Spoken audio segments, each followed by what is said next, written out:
அன்பு நெஞ்சங்களுக்கு இனிய இனிய வணக்கங்கள். ஒரு மத்தியானத்தில தான் இந்த காணொளிய நம்ம தொடங்குனங்க.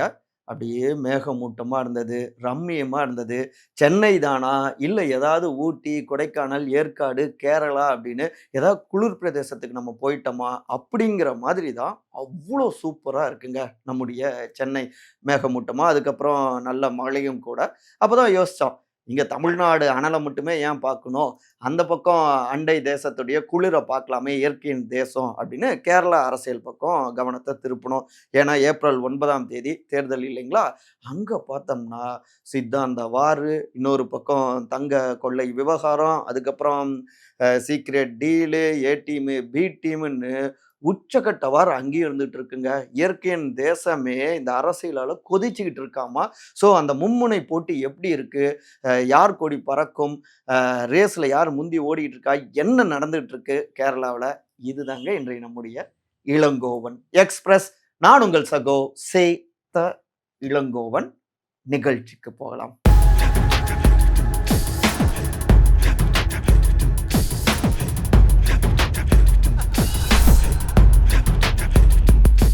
ஹேட்ரிக் கனவில் கம்யூனிஸ்ட், அதை உடைத்து நொறுக்கும் திட்டத்தில் காங்கிரஸ், பிஜேபி. கேரளாவின் அரசியல் கதகளி. நீங்க மட்டும் தான் ஹேட்ரிக் வெற்றிய பெறுவீங்களா சென்ட்ரல்ல? ஏன் எங்களால முடியாதா? இந்த ஸ்டேட்ல நாங்களும் ஹேட்ரிக் வெற்றி பெறுவோம் அப்படின்னு 3வது முறையாகவும் வெற்றி பெறணும் அப்படிங்கிறதுக்காக ஒட்டுமொத்தமான இயற்கையின் தேசம் முழுக்கவே, கேரளா முழுக்கவே தீவிர பரப்புரையை முன்னெடுத்துட்டு இருக்காங்க ஆளும் மார்க்சிஸ்ட் கம்யூனிஸ்ட் கட்சியுடைய பார்ட்டிங்க. அதாவது அவங்களுடைய கூட்டணியான எல்டிஎஃப். கேரளாவுடைய சிஎம்மான திரு பினராயி விஜயன் அவருமே சளைக்காம தன்னுடைய அந்த பொறுப்பை வந்து நிரூபிக்கக்கூடிய வகையில எல்லா பக்கமும் சூறாவளி பரப்புரை அவங்களுடைய டீம்ங்க. ஏன்னா கடந்த 2016, 2021 2 முறையும் சூப்பரா வெற்றி அடைஞ்சாங்க. அதுல 2021ல பார்த்தோம்னா, ஒட்டுமொத்தமான 140 தொகுதிகள்ல 99 தொகுதிகள இவங்க எல்டிஎஃப் கூட்டணி அவங்க வெற்றி அடைஞ்சாங்க. கம்யூனிஸ்ட் கட்சி கூட்டணி. மீதி இருக்கக்கூடிய 41 அப்படின்னு பார்த்தோம்னா, ஆப்போசிட் பார்ட்டி கூட்டணிங்க. யுடிஎஃப், காங்கிரஸ் கட்சி இருக்கக்கூடிய யுடிஎஃப்ங்க. இதுல தான் போன 2 முறை மிஸ் ஆச்சு, இந்த முறை மிஸ் ஆகாது அப்படின்னு தீவிரம் காட்டுறாங்க காங்கிரஸ் கூட்டணிங்க. ஆனா அவங்க 2 பேர் கனவையும் நொறுக்கிறதுக்குன்னே நான் இருக்கேங்க அப்படின்னு ஒவ்வொரு முறையும் ஒவ்வொரு தொகுதிய வெற்றி அடைஞ்ச என்டிஏவும் இருக்காங்க. அவங்க கூட்டணி பாஜகங்க. அந்த ஒவ்வொன்னும் என்னன்னா 2016ல ஒரு எம்எல்ஏ, அதுக்கப்புறம் 2024ல ஒரு எம்பி போன முறை. இப்ப பார்த்தோம்னா உள்ளாட்சி தேர்தல்ல ஒரு உள்ளாட்சிய பெற்றிருக்காங்க மேயரு. இதுதான் அவங்களுடைய கணக்கு. சரி, கேரளாவ பொறுத்தவரைக்கும் அவங்களுடைய பிரதானமான பரப்புரை என்னவா இருந்தது அப்படின்னா, 3 கட்சியுமே மாறி மாறி பி டீமு சீக்ரெட் டீல் போட்டிருக்கீங்க அவங்களோட அப்படின்னு அட்டாக் பண்ணிக்கிறாங்க. இப்போ உதாரணமா சொல்லணும்னா, பாலக்காடு உள்ளிட்ட ஒரு 10 ஏரியாக்கள்ல தொகுதிகள்ல சீக்ரெட் டீல் போட்டிருக்கு கம்யூனிஸ்ட் கட்சி பிஜேபியோட அப்படின்னு நேரடியாகவே அட்டாக் பண்ணியிருக்காரு எதிர்க்கட்சி தலைவரான காங்கிரஸ் கட்சியுடைய திரு வி.டி. சதீசன்ங்க. அதை மேலும் உறுதிப்படுத்துற மாதிரி தான் நாடாளுமன்றத்துடைய எதிர்க்கட்சி தலைவர் காங்கிரஸ் கட்சியுடைய திரு ராகுல் காந்தியும் பாஜக ஆளாத மாநிலங்கள்ல அங்க ஆளும் கட்சியாக இருக்கின்ற எதிர்க்கட்சி இருக்கு இல்லையா, பிஜேபியுடைய எதிர்க்கட்சி, அவங்க மேலாம் வழக்கு போட்டுக்கிட்டே இருக்காங்க, நடவடிக்கையும் எடுத்துட்டு இருக்காங்க. ஆனா இங்க கேரளாவில் பார்த்தோம்னா ஊழல் வழக்குகள்ல இந்த ஆட்சியின் மீது, கம்யூனிஸ்ட் ஆட்சியின் மீது ஏன் நடவடிக்கை எடுக்கல பாஜக? பிரதமர் திரு நரேந்திர மோடியும் ஏன் வந்து இங்க கேரளா சிஎம் மீது எந்த நடவடிக்கையும் எடுக்கல? அப்ப புரிஞ்சுக்கோங்க, இதுல இருந்தே அவங்க 2 பேரும் சீக்ரெட் டீல் டைய போட்டிருக்காங்க. ஒரு அண்டர் கிரவுண்ட் டீல் ஓடிக்கிட்டு இருக்கு அப்படின்னு கம்யூனிஸ்ட் கட்சியும் பாஜகவையும் இணைச்சு அட்டாக் பண்ணாரு. இதெல்லாம் கேட்டுட்டு செஞ்சட்டை தோழர்கள், கேரளாவுடைய சிஎம் திரு பினராயி விஜயன் அவங்க டீம் சும்மா விடுவாங்களா? யாருங்க சீக்ரெட் டீல் போட்டா? கடந்த 2016ல என்ன நடந்துச்சு? நேமம் தொகுதியில பிஜேபி எப்படி ஒரு எம்எல்ஏ வெற்றி பெற்றாங்க? எல்லாமே காங்கிரஸ் கட்சி அவங்க சீக்ரெட்டா சப்போர்ட் பண்ணது தான். அவங்க 2 பேரும் டீல் போட்டது தான் காங்கிரஸும், பிஜேபியும். அந்த நேரத்துல கிட்டத்தட்ட ஒரு 41 தொகுதிகள்ல காங்கிரஸ ஆதரிச்சதாக ஓப்பனாகவே அந்த டைம்ல ஆர்எஸ்எஸ்லாம் வந்து தெரிவிச்சிருந்தாங்களே! இதெல்லாம் உங்க கண்ணு முன்னாடி வந்து போகலையா? அதுக்கப்புறம் 2021ல நாங்க இறங்கி அவங்களுக்கு அடி கொடுத்தோம். நேமம் தொகுதிய பாஜகவ தோற்கடிச்சோம். புரிஞ்சுக்கோங்க. ஸோ சீக்ரெட் டீலே நீங்க தாங்க அப்படின்னு அவரு பதிலடி அட்டாக் பண்ண, இதற்கு இடையில இப்ப லேட்டஸ்ட்டா கேரளா வந்தார் இல்லையா? பிரதமர் திரு நரேந்திர மோடி. இதிலிருந்தே ஒண்ணு புரியுதுங்க. டீல்னு நீங்க போறதன் மூலமா என்ன டீமுன்னு அப்படின்னு புதுசா டீலு, டீமு அப்படின்னு எதுகை மோனையோடு ரைமிங்கா பேசியிருந்தாரு. என்னன்னா, நீங்க 2 பேரும் அதாவது காங்கிரஸ் எடுத்துக்கிட்டோம்னா, கம்யூனிஸ்ட் கட்சி பிஜேபியுடைய பி டீம்னு சொல்றாங்க. அதே போல கம்யூனிஸ்ட் கட்சி காங்கிரஸ் தான் பிஜேபியுடைய பி டீம்னு சொல்றீங்க. இதன் மூலமா ஏ டீம்ங்கிறது பிஜேபி தான் அப்படின்னு நிரூபணம் ஆகிடுச்சு. அப்படின்னு பேசியிருக்காரு. எங்கள பொறுத்தவரைக்கும் 2 கட்சியுடைய ஆட்சிகள்லயும் ஊழல் தாங்க நிறைஞ்சிருக்கு. மாற்றம் வேணும்னா என்டிஏ பாஜகவுக்கு வாக்கு செலுத்துங்க அப்படின்னு பரப்புரை செஞ்சிருக்காரு பிரதமர் திரு நரேந்திர மோடிங்க. ஆனாலும் எல்டிஎஃப், யுடிஎஃப், என்டிஏ கேரளாவில் வாக்குறுதிகள் வாக்குகளாகுமா? கேரளாவுல சூறாவளி பரப்புரை பார்த்தோம் இல்லையா? மாறி மாறி ஒவ்வொரு கட்சியும் அடிச்சுக்கிட்டாங்க இல்லையா அரசியல் ரீதியாக.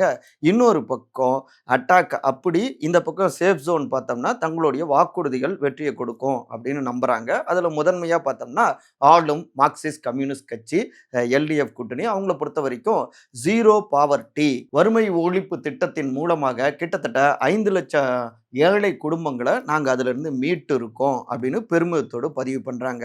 இரண்டாவது பல்வேறு சமூக பார்வையோடு ரூபாய் 3000 ஓய்வூதியமாக வழங்கப்படும் அப்படின்னு அதை அறிவிச்சிருக்காங்க.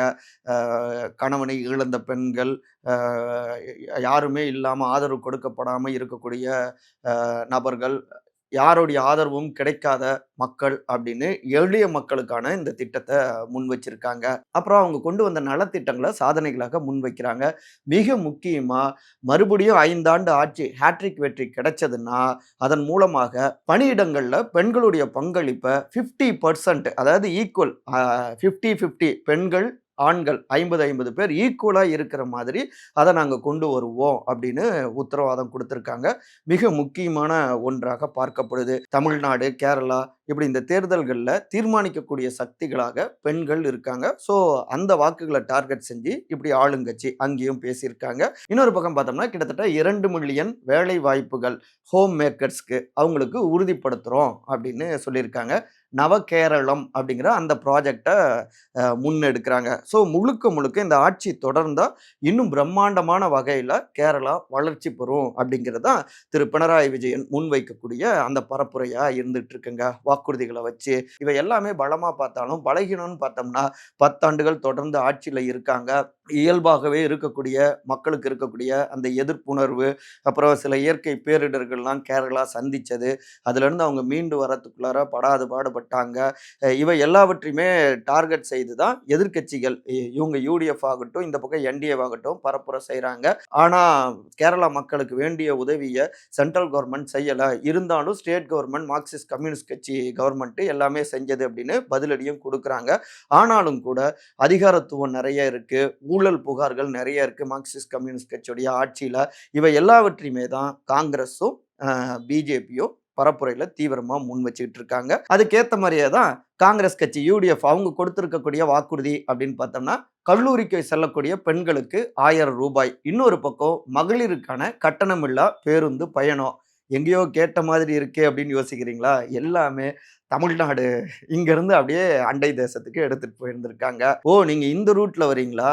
நாங்க அதுக்கும் மேலைங்க அப்படிங்கிற மாதிரி மளிகை பொருட்கள் வாங்க, மருந்துகள் வாங்க அப்படின்னு பெண்களுக்கு 2500 ரூபாய் நாங்க கொடுப்போம். அதாவது இங்க தமிழ்நாடு போலவே இதுவும் மகளிர் உரிமை தொகை போலவே இதை அறிவிச்சிருக்காங்க. யாரு? பாஜக. அப்புறம் அதே போல 3000 ரூபாய் ஓய்வூதியம் நாங்க கொடுப்போம் நலிவுற்றவர்களுக்கு அப்படின்னு அறிவிச்சிருக்காங்க. அதுக்கப்புறம் ஆண்டுதோறும் 2 எல்பிஜி கேஸ் இலவசமாக நாங்க கொடுப்போம் அப்படின்னு அறிவிச்சிருக்காங்க. அப்புறம் மாதந்தோறும் ஒவ்வொரு குடும்பத்துக்கும் 20,000 litre free water for public அப்படின்னு அந்த திட்டத்தையும் அறிவிச்சிருக்காங்க. அதாவது கேரள மக்களை பொறுத்த வரைக்கும் இலவசங்கள் மீது பெரிய ஆர்வம் காட்டினதில்லை. முந்தைய தேர்தல்களுடைய ரிசல்ட்டு அப்படிதான் இருந்துட்டு இருக்கு. இங்க பிஜேபி எடுத்துக்கிட்டா கூட தமிழ்நாட்டில் திமுக அரசாங்கத்தை அட்டாக் பண்றப்ப இலவசத்தை கொடுக்குறாங்க அப்படின்னு தான் அட்டாக் பண்ணிட்டு இருக்காங்க. ஆனா அதே பிஜேபி இங்க இலவசங்களை அறிவிச்சிருக்காங்க. இது கை கொடுத்துரும் அப்படின்னு நம்புறாங்க. பிஜேபியை பொறுத்த வரைக்கும் போன நாடாளுமன்ற தேர்தலில் நல்ல வளர்ச்சி கண்டிருக்கு. இந்த மாநிலத்தில் ஒரு எம்பி அவங்க வெற்றி அடைஞ்சிருக்காங்க. கேரளாவில் தங்களுடைய நாடாளுமன்ற கணக்கை தொடங்கியிருக்காங்க. கிட்டத்தட்ட 19% ஓட்ஸு. இப்போ இந்த 2026 சட்டமன்ற தேர்தலில் நிச்சயமாக போன முறை பெற்றதை விட 7% அளவில் வாக்குகள் அதிகரிக்கும் அப்படின்னா புள்ளி விவரங்கள் தெரிவிக்கிறாங்க, சர்வேக்கள். ஸோ நிச்சயமாக இங்க ஒரு மாற்றத்தை பாஜகவால உருவாக்க முடியும் அப்படின்னு உறுதியா நம்புறாங்க. ஆனாலும் அவங்களுடைய இந்துத்துவ கொள்கை அப்படிங்கிறது கேரள அரசியலை பொறுத்தவரைக்கும் எந்த அளவுக்கு எடுபடும் அப்படின்னு சொல்ல முடியாது. அங்க வெற்றி தோல்வியை தீர்மானிக்கிறதுல மிக முக்கியமாக மைனாரிட்டிஸ் ஓட்ஸ் இருக்குங்க. அந்த சிறுபான்மையினர் இன மக்களுடைய வாக்குகளை தான் அதிக அளவுல காங்கிரஸும் குறி வச்சு களத்துல இறங்கியிருக்காங்க. காங்கிரஸை பொறுத்த வரைக்கும் உள்ளாட்சி தேர்தல் நடந்து முடிஞ்சது இல்லையா 2025ல டிசம்பர்ல அதிக அளவுல வெற்றியை அவங்க பெற்றிருக்காங்க. இது அவங்களுக்கு ஒரு கூடுதல் நம்பிக்கையும் காங்கிரஸ்க்கு கொடுத்திருக்கு. அதே வேகத்துல போனா ஆன்டி இன்கம்பன்சி மக்களுக்கான அந்த மக்களுடைய எதிர்ப்புணர்வு இருக்கு இல்லையா ஆட்சியின் மீது, இது எல்லாமே காங்கிரஸை இந்த முறை கேரளாவில் கரை சேர்த்துரும், அந்த முதலமைச்சர் நாற்காலியை கொடுத்துரும் அப்படின்னு காங்கிரஸ் உறுதியா நம்புது. ஆனாலும் மார்க்சிஸ்ட் கம்யூனிஸ்ட் கட்சியில உறுதியான சிஎம் தொடர்ந்து ஆட்சி புரிஞ்சிருக்காரு. அந்த மாதிரியான ஒரு இமேஜ் காங்கிரஸ்க்கு பெருசா இல்ல. இதெல்லாம் மைனஸாகவும் பார்க்கப்படுது. இதை கடந்து மிக முக்கியமான ஒரு விவகாரம் அங்க விஸ்வரூபம் எடுத்திருக்குங்க. விஸ்வரூபம் எடுத்த தங்க கொள்ளை விவகாரம், மும்முனை போட்டி, வெற்றியை தீர்மானிக்க போகும் அந்த 3. கேரளாவில் கிளைமாக்ஸ் பரப்புரைகள் எப்படி இருக்கு தெரியுங்களா? சபரிமலை ஐயப்ப சுவாமி கோயிலுடைய அந்த தங்க கொள்ளை விவகாரம் அதை கையில் எடுத்து ஆளும் கம்யூனிஸ்டுகளுக்கு எதிராக தீவிரமா கம்பு சுத்திட்டு இருக்காங்க கைங்க கதர் சட்டையினர் காங்கிரஸ். எந்த அளவுக்கு அப்படின்னா பரப்புரையில திரு ராகுல் காந்தி சொர்ணம் சுட்டவர் யாரப்பா சகாக்களானே ஐயப்பா அப்படின்னு டைரக்டாகவே கம்யூனிஸ்டுகளை அட்டாக் பண்ணியிருக்காரு. தங்க கொள்ளை நடந்திருக்கு, தங்கத்துக்கு பதிலாக அந்த இடத்துல செம்பை வச்சு ஏமாத்தியிருக்காங்க. எல்லா இடங்கள்லையும் எந்த மாநிலத்துக்கு போனாலும் கோயில், இந்துத்துவா இப்படி ரொம்ப ஆன்மீக சார்ந்து பேசுவார் பிரதமர் மோடிஜி. ஆனால் கேரளாவில் வாயே திறக்கல. அப்போ புரிஞ்சுக்கோங்க, கம்யூனிஸ்டுகளோடு அவர் திரைமறைவு கூட்டு போட்டுக்கிட்டு இருக்காங்க பாஜகவினர் அப்படின்னு கடுமையான அட்டாக்கு கம்யூனிஸ்ட் பாஜக 2 பேருமே சேர்த்து. இதுக்கு தான் உடனடியாக செஞ்சட்டை தோழர்கள் அவங்களும் பதிலடி கொடுக்குறாங்க. குறிப்பா திரு பினராயி விஜயன் அவங்களுடைய டீமு. ஏங்க போற்றி கேற்றி இந்த பாட்டெல்லாம் இருக்கட்டும், தங்க கொள்ளை விவகாரத்துல யாரெல்லாம் நாங்க கைது செஞ்சிருக்கோம் உங்களுக்கு தெரியாதா? அவங்களோடு காங்கிரஸ் கட்சிக்கு இருக்கக்கூடிய நெருக்கம், அதாவது முக்கிய தலைவர்கள் அதெல்லாம் ஒரு கொஸ்டின் பண்ணியிருக்காருங்க. என்னன்னா, இந்த கொள்ளை வழக்குல முக்கிய குற்றவாளியாக கருதப்படுகின்ற திரு உன்னிகிருஷ்ணன் போற்றி, அவரு காங்கிரசுடைய மூத்த தலைவரான திருமதி சோனியா காந்தி அவங்களோடு எடுத்துக்கொண்ட அந்த புகைப்படத்தை மையமாக வைத்து தான் இப்படி எதிர்கேள்வியை முன் வச்சிருக்காரு பினராயி விஜயன்க. இதுக்கு தான் உடனடியாக காங்கிரஸ் கட்சியுடைய எதிர்க்கட்சி தலைவரான திரு வி.டி. சதீசன், ஏங்க இந்த கொள்ளையில ஈடுபட்டவர்கள் அவர்களோடு சிஎம்மும் சேர்ந்து போட்டோலாம் எடுத்திருக்காரு, அப்ப அதை என்ன சொல்லுவீங்க? அதுக்கப்புறம் எங்களை விமர்சிக்கிட்டோம், தங்க கொள்ளையில ஈடுபட்ட சொந்த கட்சியினர் மீது நடவடிக்கை எடுக்காம எங்களுடைய ராகுல் காந்தி பற்றி பேச உங்களுக்கு வெட்கமாக இல்லையா அப்படின்னு நான் ஸ்டாப் பதிலடிங்க. இப்படி உச்சகட்ட வார் கிளைமாக்ஸ்ல ஓடிக்கிட்டு இருக்கு கேரளா முழுக்க. இதற்கிடையில அங்க நட்சத்திரங்களை களத்துல இறக்கி விட்டுருக்காங்க 3 கட்சியினருமே. அப்புறம் இளம் வேட்பாளர்கள் நிறைய பேரை களத்துல இறக்கி விட்டுருக்காங்க. யங்ஸ்டர்ஸ், தமிழ்நாடு போலவே யங்ஸ்டர்ஸ் மற்றும் பெண்கள் அங்க தீர்மானிக்கக்கூடியவங்களா இருக்காங்க வெற்றி தோல்வியை. ஸோ அதை மையமாக வைத்து அதிக அளவுல பெண் வேட்பாளர்களும் களத்துல இருக்காங்க. அதே நேரத்துல கேரள அரசியலை பொறுத்த வரைக்கும் அங்க வெற்றி தோல்வியை தீர்மானிக்கிறதுல இன்னும் 2 முக்கியமானவர்கள் இருக்காங்க. மைனாரிட்டிஸ்ங்க, இஸ்லாமியர்கள் மற்றும் கிறித்துவர்கள். இன்னும் ஓப்பனா சொல்லணும்னா கேரளாவில் போன தேர்தலையே பார்த்தோம்னா, அதாவது ஒரு 47 தொகுதிகள் மைனாரிட்டிஸ் ஓட்ஸை மட்டுமே நம்பி இருக்கக்கூடிய தொகுதிகள். போன 2011ல் இந்த 47ல் 37 காங்கிரஸ் அறுவடை செஞ்சதுங்க. ஆனால் 2021ல் எல்டிஎஃப் கம்யூனிஸ்ட் கட்சி அங்கே கிட்டத்தட்ட 19 தொகுதிகளை கைப்பற்றி இருக்கு. அப்போ மைனாரிட்டிஸோடைய நம்பிக்கையை கூடுதலாக கம்யூனிஸ்ட் கட்சி பெற்று இருக்கு. அது மட்டும் இல்லாமல் கேரளாவுடைய அரசியல் அப்படின்னு எடுத்துக்கிட்டோம்னா கிட்டத்தட்ட வாக்குகளில் பார்த்தோம்னா 27% மேலே இஸ்லாமியர்களும் 18% மேலே கிறித்துவர்களும் இருக்காங்க. ஸோ இவர்களை மையமிட்டும் மதவாதம் நேரடியாக என்டிஏ வருது. அவங்கள கராரா காங்கிரஸ் எதிர்க்கிறது இல்லை, கம்யூனிஸ்டுகள் மட்டும்தான் சிறுபான்மையினர்களுக்கும் பாதுகாப்பு அப்படிங்கிற அந்த அரசியலை தீவிரமாக முன் வச்சிட்டு இருக்காரு சிஎம் திரு பினராயி விஜயன் அவங்களுடைய டீமு. இல்லைங்க ஏமாத்துறாங்க அப்படின்னு காங்கிரஸ் பதிலடி கொடுக்குது. அதே நேரத்தில் இந்துத்துவா கை கொடுக்கும் அப்படின்னு ஏனைய வாக்குகளை குறி வைக்கிறாங்க என்டிஏ. அந்த வகையில் கேரளா கூடுதல் அனல் வீசிக்கிட்டு இருக்குங்க. இயற்கையின் தேசத்தில் கூடுதல் வெப்பம். பார்ப்போம் என்ன நடக்குதுன்னு. 9ஆம் தேதி தேர்தல் குறித்தும் அப்டேட்ஸுகளை பார்க்கலாம் பிறகு. மற்றபடி இதே போன்ற அரசியல் சார்ந்த காணொலிகளுக்கான நம்முடைய உங்கள் சகோ சேத்தா இளங்கோவன் சேனலை சப்ஸ்கிரைப் பண்ணுங்க. மறக்காம கருத்துக்களை கருத்துரை பகுதியில் பதிவு செய்யுங்க. அனைவரும் அன்பால் ஒருங்கிணைந்திருப்போம். நன்றி, வணக்கம்.